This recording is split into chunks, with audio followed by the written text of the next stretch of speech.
Жокускайга тотальный диктант түмүктері тағыстылар. Бүгін Қотуғлу Ленге федеральный университетка акция бастың кыттачыларгар тойгуннар сертификаттарын туттары болла.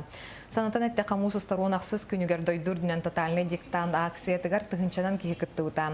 Бұл диктанға Евгений Водолазкин волшебный фонарь айымнетіттан бұғатардыны сұруттар бұттара. Онтан чуалан сақа сірігер нұча тылын грамматикатын біліге тұргутуну 900-тен тақса әлбәқ кеге аста.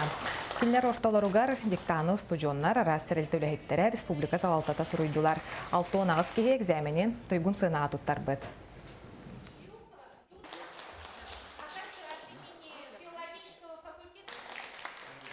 Билигин бу техника сайдыбытыгар, информационный сайдыга биги WhatsApp-ка, раз сетька сурьерга, сыгалах сурьерга киберенен калдырды.